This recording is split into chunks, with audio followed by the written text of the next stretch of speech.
30 years with the CIA, 1964 to 1994. I worked for the government for 35 years, starting with the Marine Corps from 1964 to 1968 with some service in Vietnam. I was 25 years as a professional intelligence officer with CIA. Almost 5 years in the Pentagon, and the last almost 3 of that working in the Office of Secretary of Defense. Spent almost 20 years with the State Department, 3 years in Athens as a political counselor, the chief of the political section. I'm a retired colonel of the United States Army, military intelligence, special forces. I'm a former senior estimates officer with the Central Intelligence Agency. I started actually as a science fellow at the Arms Control and Disarmament Agency and became the chief scientist of the Arms Control Agency. For 27 years was an analyst first of Soviet affairs and then of wider responsibilities. Well, I'm a congressman representing the 30th District in Los Angeles. I've just completed almost 3 decades of service to the United States. Most recently, I was an assistant secretary of defense in the Pentagon from 1994 to 2001. I served for 23 years in the American Foreign Service as a diplomat. I worked for the CIA for 28.5 years. I joined the agency in 1988, originally with what was then known as the National Photographic Interpretation Center. I'm Washington editor of The Nation magazine. I've been doing that for about 16 years now. I'm the Labour MP for a constituency in Birmingham called Birmingham Lady Ward. I've been the MP for 20 years. For 30 years I was a diplomat serving my country abroad. My last position, however, was as ambassador to Saudi Arabia during the Gulf War. In July of 1970, the president asked me to come over to be White House counsel. And I served for roughly 1,000 days until it all fell apart. Spent 23 years as a commissioned officer in the United States Army. I came back to public service in 2001 to be the Secretary of the Army. Spent 21 years in the CIA. Of that time, I spent 90% in the Middle East. I'm a former weapons inspector with the United Nations in Iraq. I served in that capacity from 1991 to 1998. I worked for the CIA for 20 years, from 1966 to 1986. I've worked on assessing secret nuclear weapons programs for almost 20 years. Never expected that I'd leave the Navy and become the chief spook of our country, the director of Central Intelligence, but that happened.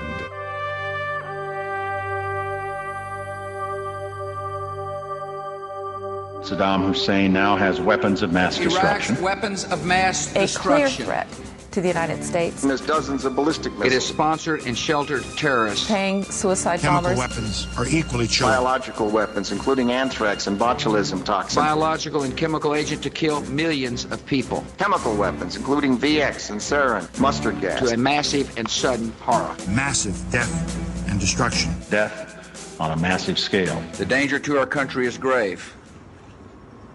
The danger to our country is growing. The Iraqi regime possesses biological and chemical weapons.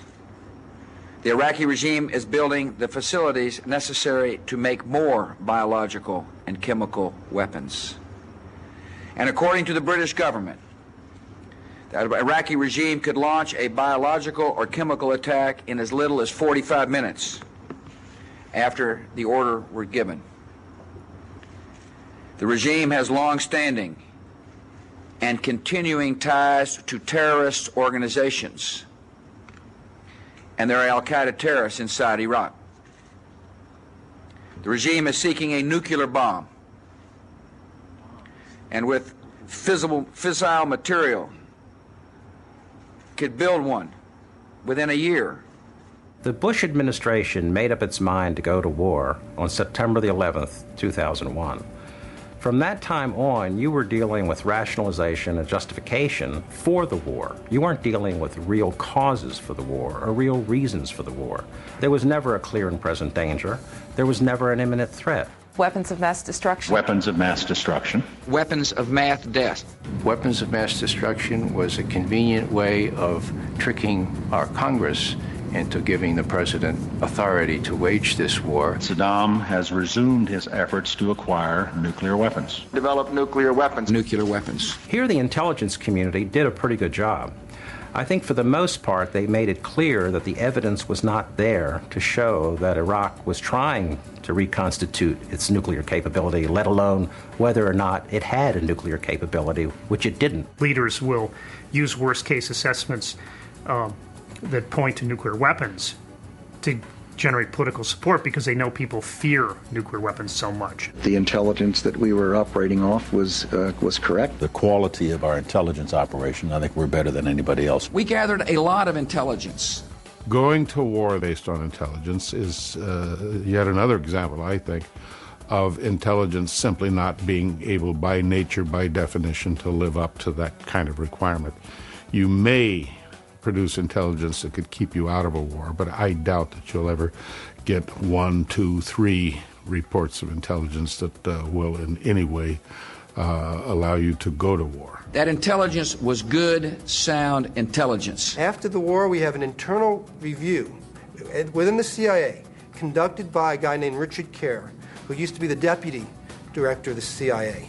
A CIA loyalist, enthusiast, and he at this point was telling reporters who bothered to ask that his initial findings were that the intelligence produced by the CIA was based on circumstantial, inferential evidence. They hadn't come up with any hard evidence since 1998 when the inspectors left, and that it always came with caveats and qualifiers. There were pretty robust debates among the various people who gathered and assessed information, but that as somehow as it went up higher in the chain of command, finally reaching the White House, that there was a selective use of information to make their case. I think this particular time, what has been very disturbing to my current colleagues, is the extent of massive intervention by people, particularly from Vice President Cheney's office and Vice President Cheney himself,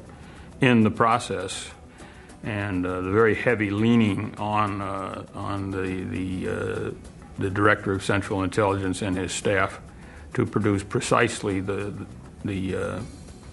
language, let me say, which would allow them to make the statements which they have been making to support the decision to go into Iraq. They call this data mining, going back over old information and coming with new conclusions. The whole purpose of the CIA was to leave those people out of Langley. That's why they're not in Washington, they're in Northern Virginia, away from the White House, away from Congress. Leave them alone, ask them what they think, but don't tell them to rethink their positions, because then you come up with nonsense, like we saw. I think when you begin to distort the evidence, it leads you into some very dangerous rationale. And I think the administration has not been honest with what its longer range goals and philosophy were. But we now know that Saddam has resumed his efforts to acquire nuclear weapons. Among other sources, we've gotten this from first-hand testimony from defectors, including Saddam's own son-in-law. His son-in-law's name was Hussein Kamel. It turned out that he also said that at his command, and he was in charge of the biochemical and nuclear weapons programs, at his command, all these things had been destroyed in 1991. And it wasn't really revealed until an enterprising British scholar went and got the debriefing report from Vienna and discovered that Kamel, highly touted Kamel, also said that at his command, and he was in command, they were destroyed. Why was Hussein Kamel so cavalierly ignored, in essence, when he made his claims in 1995 that, after I've given you the aflatoxin and the other anthrax-filled bombs and warheads, that's it. That's all that was left. Everything else is just the infrastructure for the program that we can restart once you guys go away. Delay in decision and inaction could lead to a massive and sudden horror. It simply makes no sense to wait any longer. Take action before it's too late. We will not wait. As President Bush has said, time is not on our side. I still thought that 3.5 months for new inspections was a rather short time before calling a day, and especially when we now see that they say, the U.S. government is saying that, look, you have to have a bit of patience, these things take time. preemptive war by its very nature is something that is entirely new to the United States of America and to what we call the old Western Alliance. You go back through history, and at the Peace of Westphalia in 1648, a group of nations that had just killed most of each other off decided that this isn't quite the way to do it, and they came up with a set of laws that we've all lived with fairly well since then, which doesn't much allow for preemptive war. I think the real reasons behind the Iraq War lie in almost a kind of philosophical and geopolitical vision of the neoconservatives who dominate our foreign policy establishment today. And that is the belief that the United States does dominate the world as the world's sole superpower, that it must assert its power globally, everywhere, and that anyone who resists this or defies American power is absolutely unacceptable and becomes automatically very much the enemy. The theory that you can bludgeon political grievances out of existence doesn't have much of a track record. So essentially we have been neoconned into applying a school of thought about foreign affairs that has failed everywhere it's been tried. So by the late 1990s, let alone 2003, it was clear that Iraq did not have a nuclear weapons program.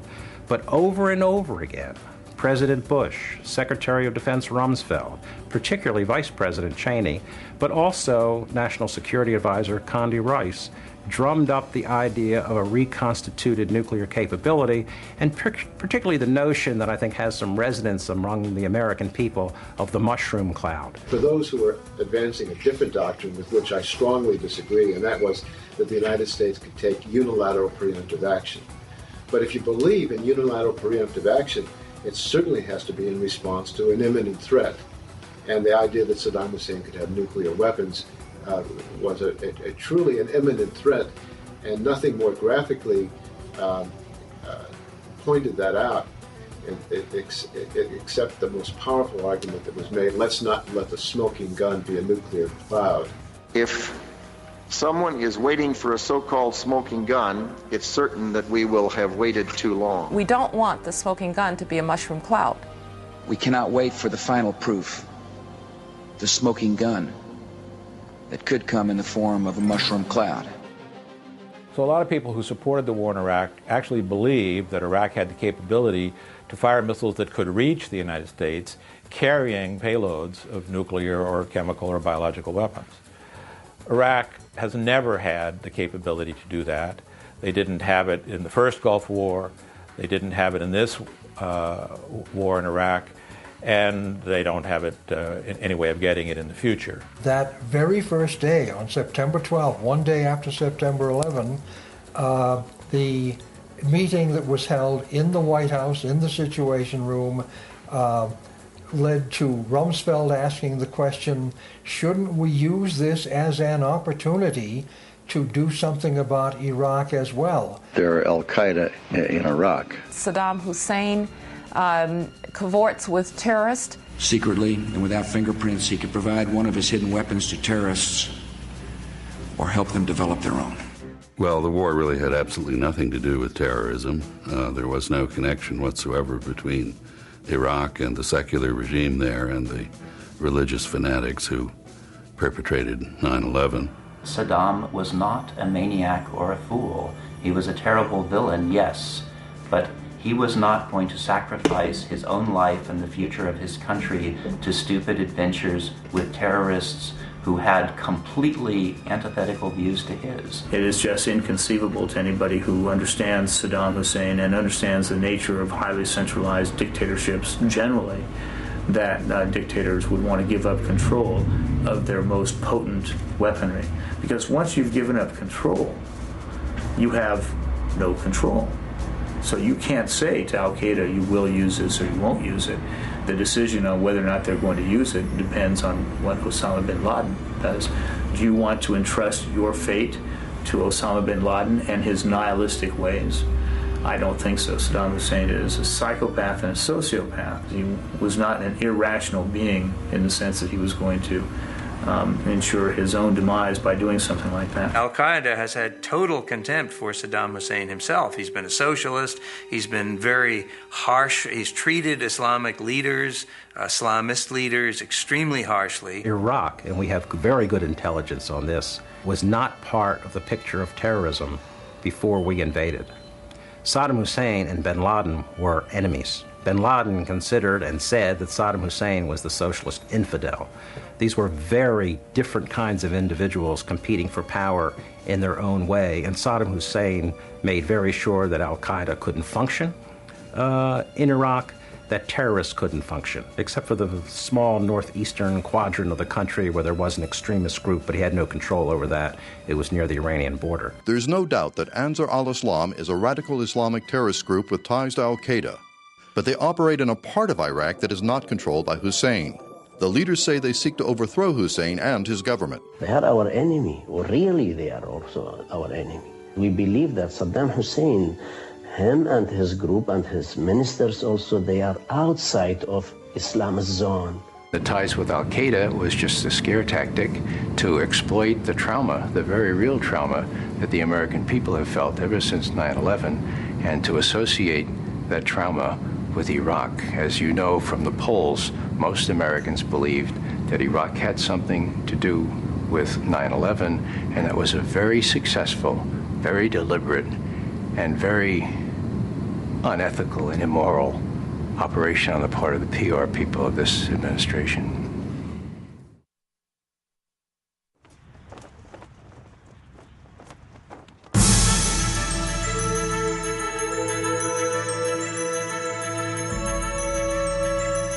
Every year, by law and by custom, we meet here to consider the state of the Union. This year we gather in this chamber deeply aware of decisive days that lie ahead. Bush presented so many distorted beliefs, estimates, and guesstimates that it appears that he was misleading the public and the Congress. From 3 Iraqi defectors, we know that Iraq in the late 1990s had several mobile biological weapons labs. What we were working on before the war was a set of cartoons, of sketches, if you will, of what was said by a defector who probably had his own self-interest at heart and was willing to tell this government whatever he thought would get him the usual $1 million reward and a settlement with new name and a nice house somewhere. Unfortunately, every reliable source of our own was unable to find anything convincing. So we were dependent on the defectors provided by Mr. 𝙸🾘 of the Iraqi National Congress. It's fascinating to see that he has been providing intelligence for many years, and every checkable piece of that intelligence that's come to public notice has proven to be false, or at least self-serving in the extreme. Saddam Hussein had the materials to produce as much as 500 tons of sarin, mustard, and VX nerve agent. Any sarin that they were making in 1990, 1991 had a known shelf life of about 2 months. I have confirmed this with inspectors and analysts who were deeply involved in the 1990s analyses. Well, if you made it 12 years ago and it had a shelf life of 2 months, it may not be safe to drink, but it isn't sarin nerve gas any longer. And there's no way the agency could not have known that. U.S. intelligence indicates that Saddam Hussein had upwards of 30,000 munitions capable of delivering chemical agents. Inspectors recently turned up 16 of them, despite Iraq's recent declaration denying their existence. And then they tried to use the fact that inspectors found 16 of these as evidence that thousands more existed. And again, I mean, it's, as a methodology, it's a very weak way to predict anything. And I think it borders on propaganda to argue that the small number that have been found by inspectors imply that, in this case, over 29,000 exist. Saddam Hussein has not accounted for the remaining 29,984 of these prohibited munitions. The Bush administration officials either routinely said or tried to give the impression that if Iraq had not fully accounted for all of a certain item related to chemical or biological weapons, then it must be there. And that's not at all what the inspectors said or found. He hasn't accounted for that material. He has given no evidence that he has destroyed it. And the inspectors could go in and say, okay, we can prove, yeah, you destroyed that set in this way or that set in that way, but these others, we can't prove it.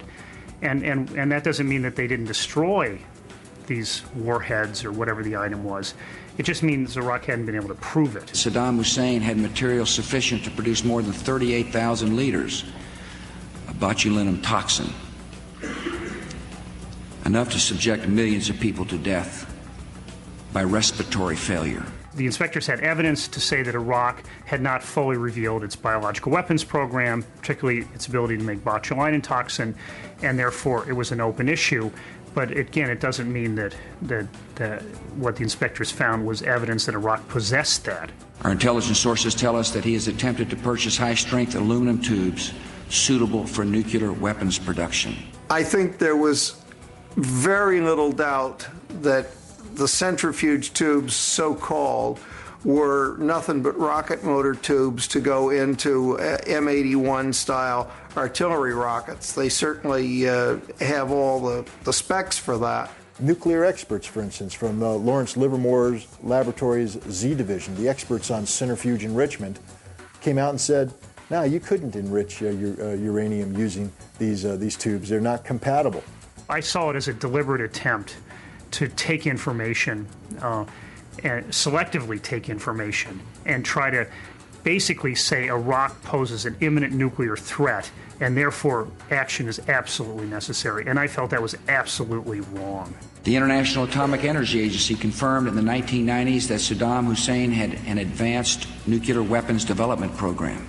The administration showed photos of nuclear or former nuclear weapon sites in Iraq, pre-1991 nuclear weapon sites, claimed that new construction showed they were ongoing nuclear weapons production sites. Complete nonsense. Before the war in Iraq, the United Nations inspectors told us that Saddam Hussein did not have nuclear weapons capability. It turns out that's true. The most troubling thing about the fact of the distortions and the misleading statements that Bush gave Congress is that it is a federal felony. It's a crime to mislead and distort information and present it to the Congress. The British government has learned that Saddam Hussein recently sought significant quantities of uranium from Africa. 8 days later, when Secretary Powell addressed the UN about weapons of mass destruction, he deliberately left out any reference to attempts to buy uranium from Africa. I didn't use the uranium at that point because I didn't think that was sufficiently strong as evidence to present before the world. CIA officials warned members of the president's staff the intelligence was not good enough to make the statement Iraq tried to buy uranium from Africa. In October, for the Cincinnati speech, not for the State of the Union, but the Cincinnati speech, George Tenet asked that this be taken out of the Cincinnati speech, the reference to yellow cake. It was taken out of the Cincinnati speech because whenever the Director of Central Intelligence wants something out, it's gone. How to get back in?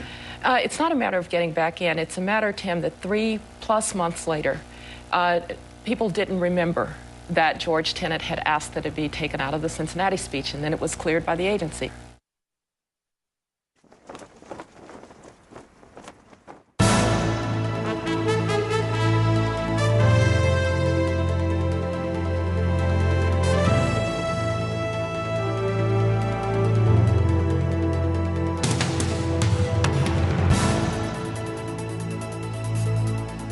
First of all, it should be noted that Colin Powell's speech to the United Nations was theater, a masterful theater, effective theater at the time. Here's a man who has tremendous credibility, who presents himself to the Security Council, to the American people, to the international public, and stares the camera in the eye and says he knows Iraq has weapons of mass destruction. Leaving Saddam Hussein in possession of weapons of mass destruction for a few more months or years is not an option. My first visual impression here watching George Tenet, the head of the Central Intelligence Agency, back there as a prop, almost like a potted plant, as if to say that the Central Intelligence Agency stands behind, or in this case sits behind, everything that Colin Powell says. That was a terrific blow to the morale of the Central Intelligence Agency analysts.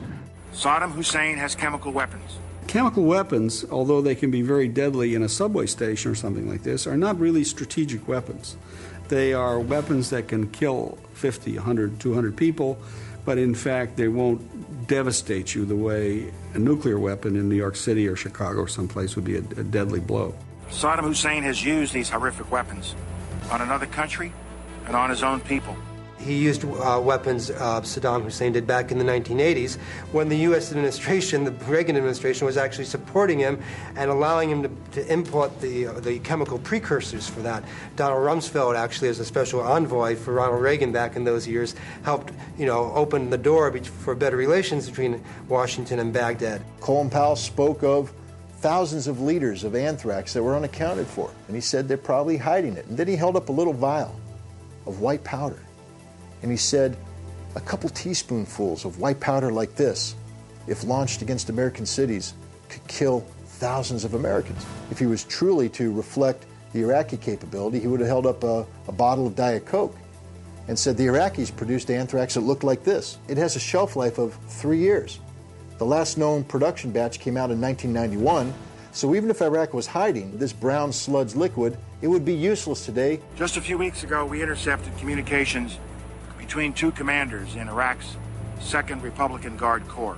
If you know anything about Iraq, they have very strict communication security procedures. So you would never have military personnel speaking in the clear over a radio about sensitive subjects. On the left is a close-up of one of the 4 chemical bunkers. There were never any chemical weapons in that facility. I'm intimately familiar with that facility. I've inspected it a number of times. Other inspectors have inspected it many more times than I have. To believe they were proof is to believe the statement that Iraq would put its crown jewels in the one building or one of the few buildings that either the United States will bomb first or the inspectors will go to first. The truck you also see is a signature item. It's a decontamination vehicle.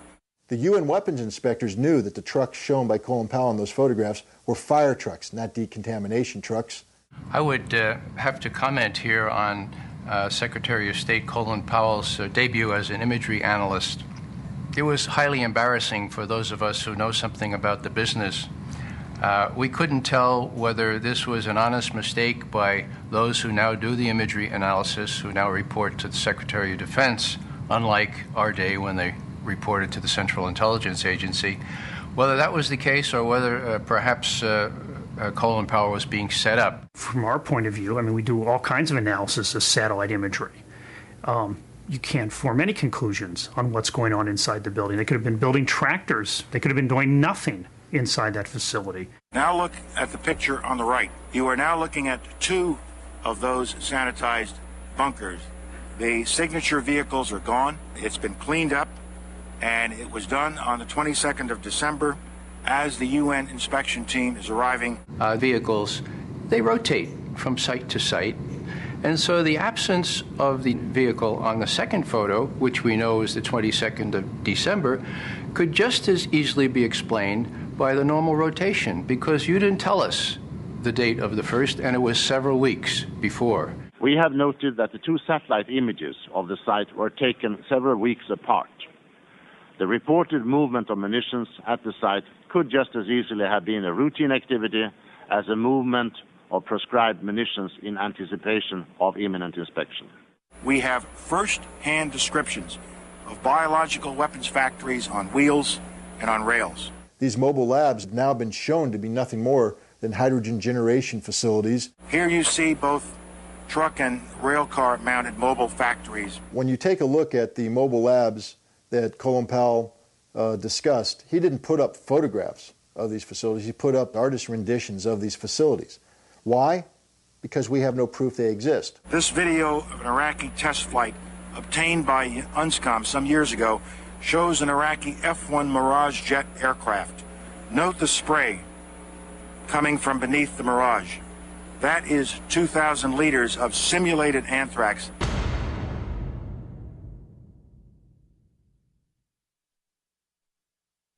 Iraqis continue to visit bin Laden in his new home in Afghanistan. George Tenet's analysts had spent a year and a half of torturous investigation, torturous analysis, to see if there were ties between al-Qaeda and Iraq.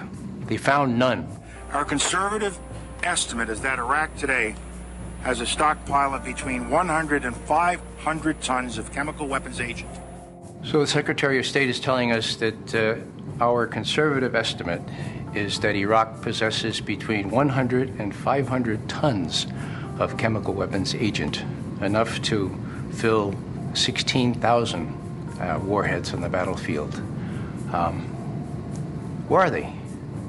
What happened to them? My suspicion is that this is not our conservative estimate, that this sounds very much to me like our neoconservative estimate. Iraqi denials of supporting terrorism take their place alongside the other Iraqi denials of weapons of mass destruction. It is all a web of lies. It was a masterful performance, but none of it was true.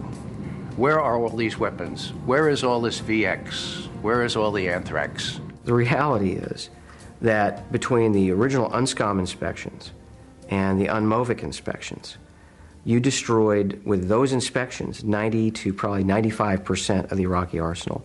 The first Gulf War destroyed almost nothing. And, post-war U.S. battle damage assessments confirm that. By 1998 at the latest, those inspectors had discovered most of the weapons of mass destruction, and the Iraqi programs at that point were essentially at an end. The inspection regime worked. It was the most intrusive inspection regime in history, and it worked. And at the end of the day, that's another reason why we went to war for nothing.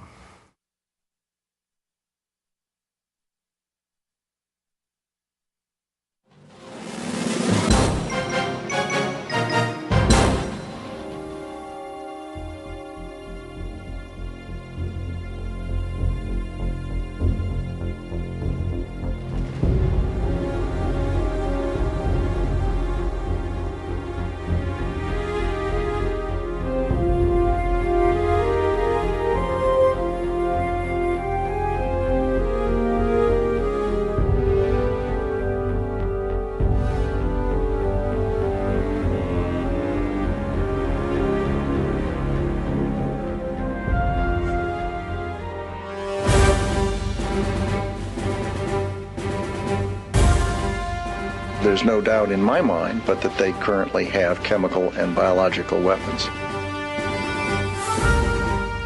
The Iraqi regime possesses biological and chemical weapons.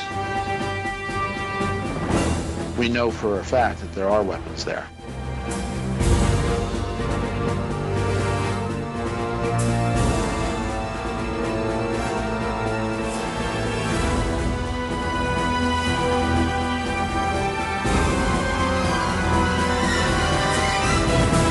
We found the weapons of mass destruction.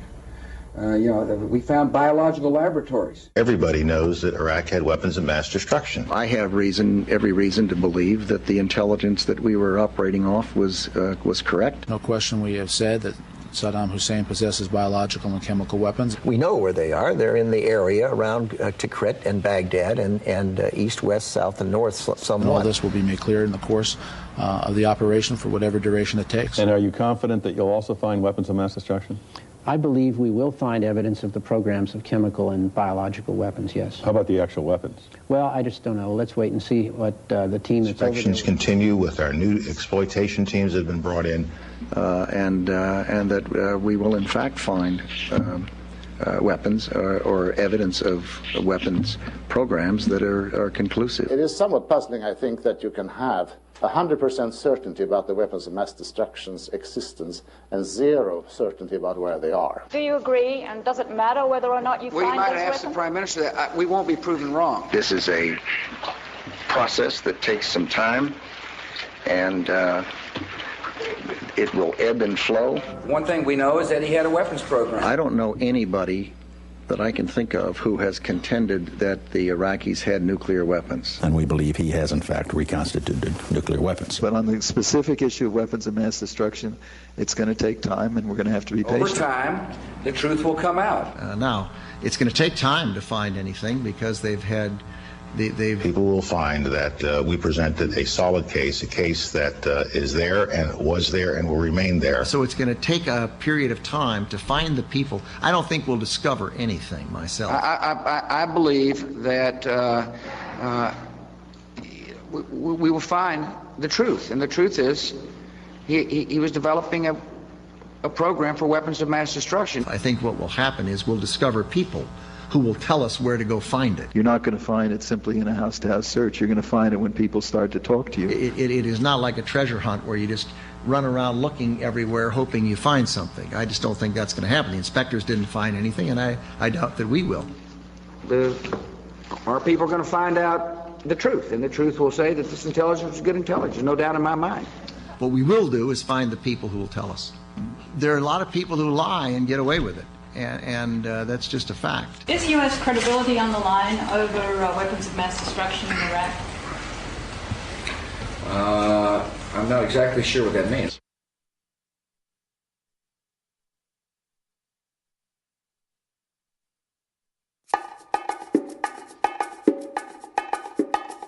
We're being told now that there's no way that we're going to be told what it's going to cost until after you have begun military action. It depends on the assumptions. It depends on how long the war lasts. It depends on whether weapons of mass destruction are used. What we have done is we have taken estimates looking at different variables and said, if this were the case on this variable and then on this variable, but there's so many variables that the numbers of possible point answers create a range that simply isn't useful. I'm just not going to get into any speculation about numbers. We're dealing with a country that can really finance its own reconstruction and relatively soon.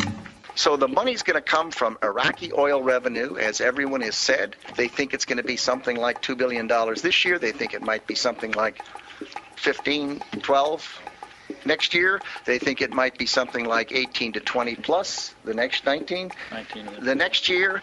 I will soon submit to Congress a request for $87 billion.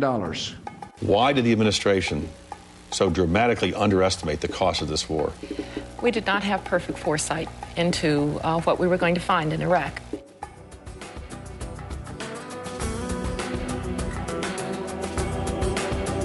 Just 16 words in the State of the Union address, words that we now know were misleading.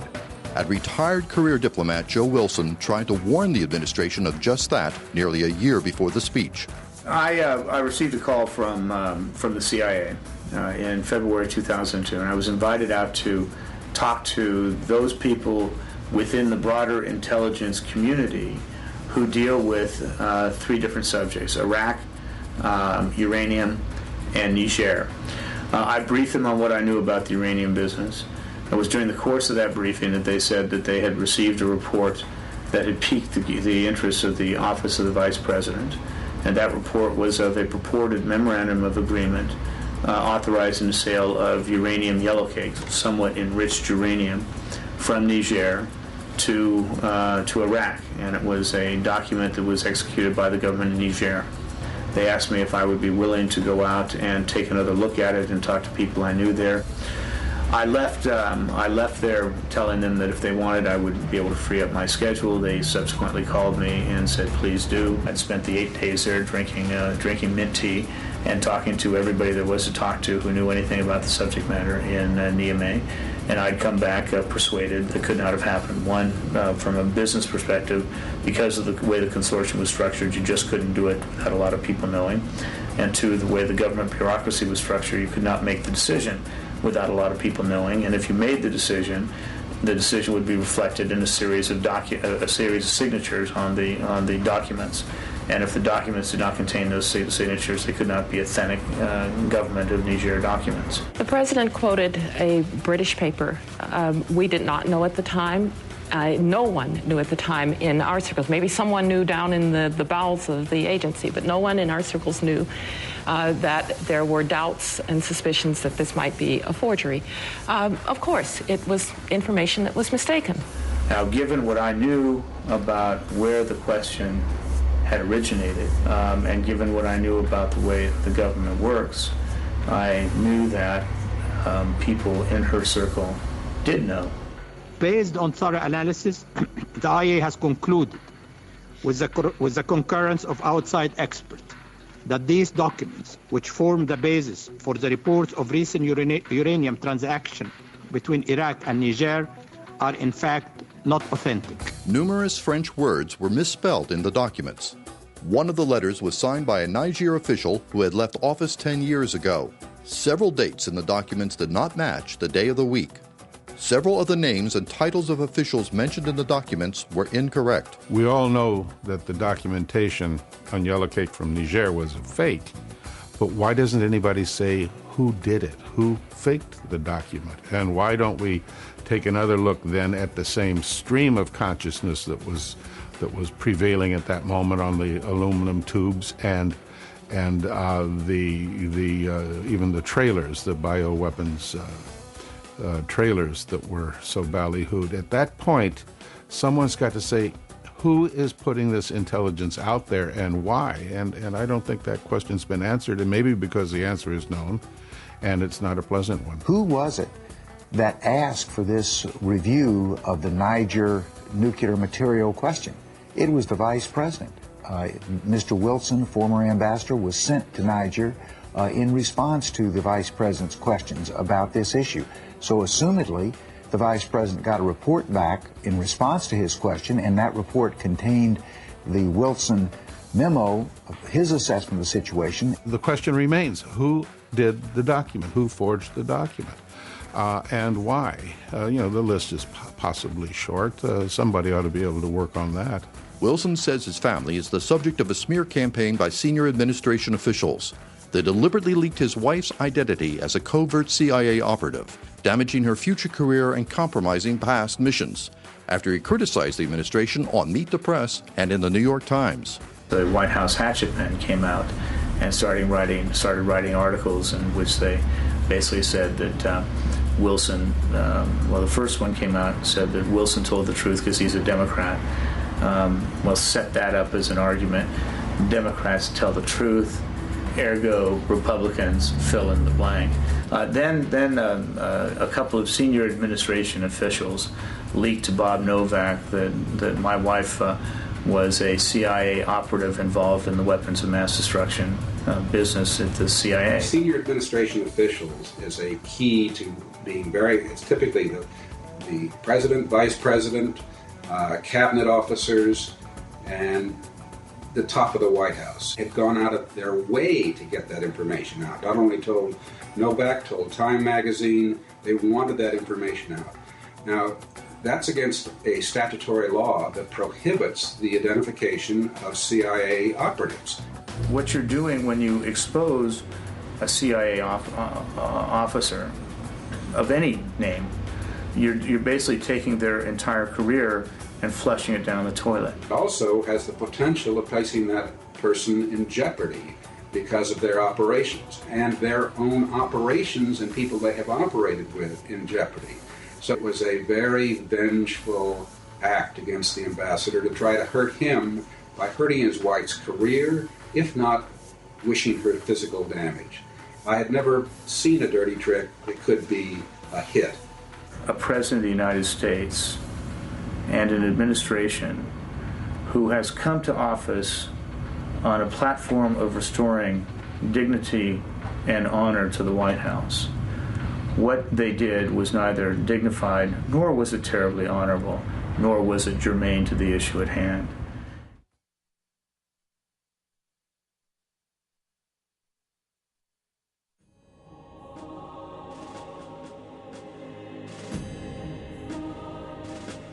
It is fair to say that the Iraq War was a diversion from the war on terrorism. It certainly meant that people weren't paying as much attention to Afghanistan as they should have, and the resources that might have gone to Afghanistan ended up being focused more in Iraq. If you attack another country with no justification, people are going to say, wait a minute, this isn't a war on terrorism, this is a war on this is imperialism, this is colonialism, And this is why it's a distraction, because you need the help of these people. If you get this view that the CIA and the FBI are lurking around the bazaars and the souks of the Middle East and handcuffing people or assassinating, that's not the way the world works. You've got to have the help of the locals to identify these people and either put them in jail or remove them from positions where they can do harm. In January of 2002, as I was sitting in the bunker of the U.S. Embassy in Kabul, Afghanistan, and I and several colleagues were sitting around the one little working TV, and lo and behold, here came the infamous statement of the axis of evil, you know, Iraq, Iran, and North Korea. And we all looked at ourselves and went, oh my God, you know, here we are kind of in ground zero of Afghanistan, and Washington's talking about and talking in very belligerent terms about these other three countries, and we don't have Afghanistan anywhere close to being settled. The only person Saddam was a threat to at this point, as we saw when the army collapsed, was to Iraq. He didn't have weapons of mass destruction. He wasn't scaring anybody. He certainly wasn't scaring the Iranians or the Turks or the Saudis or anybody else. It was a state that was on the verge of failure. Now it is a failed state. Failed states cause terrorism. You know, you can name them. Afghanistan, Lebanon, Somalia. Anytime you create a vacuum, it's where people flock to or discontented to fight wars. The only real connection is that having invaded Iraq, we are very likely to make it a focus of terrorism. We are likely to produce what the president has said Iraq represents, namely the central battlefield in the war on terrorism. Why?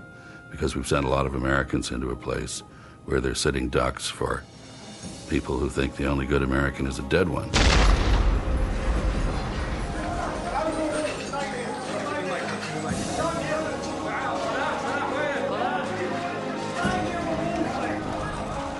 "22 people were killed in the attack. About an hour ago, a massive car bomb ripped out the corner of the building here, and the casualties are still coming out."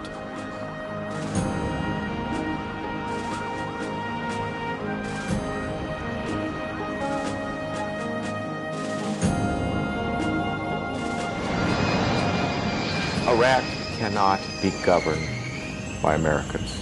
I don't care what the intention is. I don't care if we truly want to build a democracy. It cannot be ruled by foreign power. We, as the one indispensable nation of the world, as we characterized ourselves for so long in the last administration, cannot contemplate that possibly someone else might not like everything we call the American way of life, and that they would, in fact, welcome us into their countries. This may not be the case. The only tool in the toolbox of the Bush administration is military force. Military force is a very blunt instrument. It just doesn't work. We've created more terrorists in Iraq, and we haven't even solved the problem in Afghanistan. One of the more ironic effects of the attack on Iraq was to buttress other countries in the conviction of the famous remark by an Indian general after the first Gulf War, when he said the lesson of this war is that if you have to fight the United States, you better have nuclear weapons. In some respects, it's as if Vietnam didn't even happen. It's as if a lot of our leaders have suffered some kind of historical and political lobotomy. And that's frightening.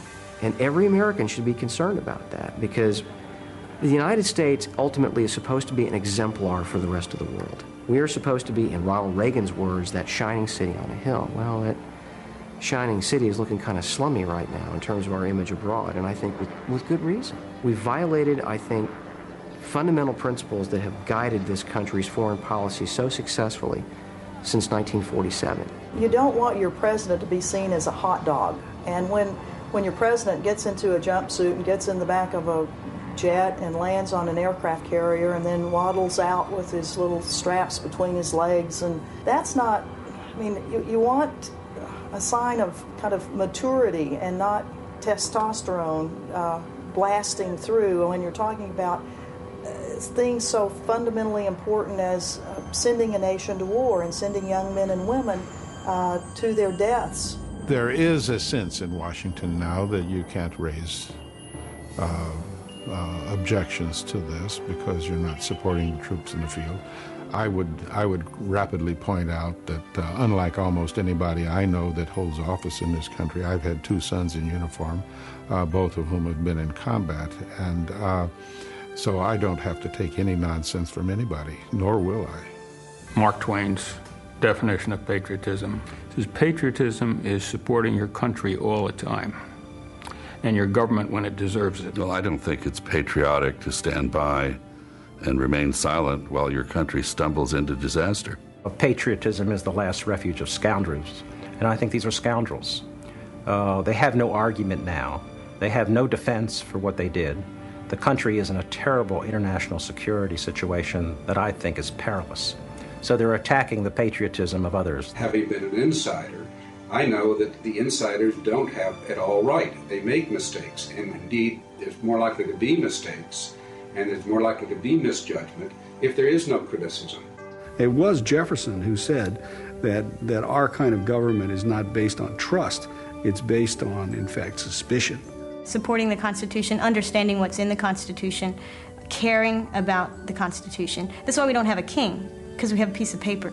So I think that is patriotism. It's not just those of us who've been privileged to serve actually in the government who are the patriots.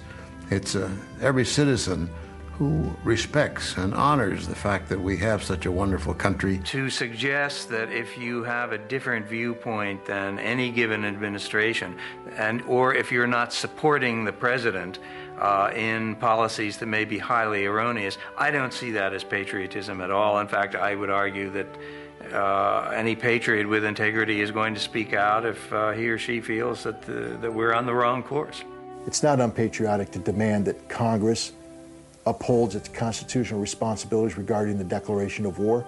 It's not unpatriotic to be very upset, vocally upset, when Congress abrogates this constitutional responsibility by transferring war powers authority to the President of the United States, as they did in October of 2002. Now listen, when you guys were working NASDAQ and the dot-coms, I was out in Iraq trying to get rid of Saddam and almost got killed for it. And besides, almost going to jail. So it doesn't take a whole lot of courage for me to come out against the war, and I did at the beginning, but I was studiously ignored. When we did the first Gulf War, when I came out of Baghdad in 1991, I met with the President of the United States, I met with the senior leadership of both parties, and the one thing that sticks with me to this day is the extent to which each one of them explained to me in very emotional terms the extent to which they had had to plumb their consciences to come to a decision on how to vote on the use of force authorization. It had been a moral decision on their part. It had been one that had kept them up at night as they thought their way through this. We owe our soldiers, our sailors, our airmen, and our Marines nothing less before we send them to battle. Sometimes the true patriot takes the unpopular course, but helps their country avoid mistakes. And even if they can't persuade, at least they tried. For me, America is this amazing land of opportunity, of beauty, of idealism, of hope. It is a beacon to the world. It's a place of fantastic people. And what infuriates me more than anything else is that this administration has systematically slandered, libeled, blackened the image of America to our friends and allies around the world. Having the authority and the ability to go and wage war is a very, very solemn thing, and it needs to be done with care and with deliberation and with genuine forethought. And I think that none of that was present in the lead up to this entire debacle that we now call enduring freedom. When the emperor has no clothes, you have to have the presence of mind and the courage to stand up and say, the emperor has no clothes.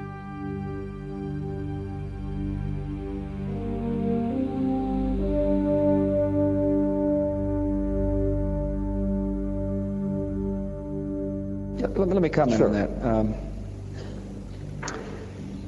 I'm not so sure the role of the United States is to go around the world and say this is the way it's got to be. We can help. And maybe it's just our difference in government, the way we view government. I mean, I want to empower people. I want to help people help themselves, not have government tell people what to do. So I'm not exactly sure where the vice president is coming from, but I think one way for us to end up being viewed as the ugly American is for us to go around the world saying, we do it this way, so should you. Now, we trust freedom. We know freedom is a powerful force, much bigger than the United States of America, as we saw recently in the Balkans. But maybe I misunderstand where you're coming from, Mr. Vice President, but I think the United States must be humble and must be proud and confident of our values, but humble in how we treat nations that are figuring out how to chart their own course.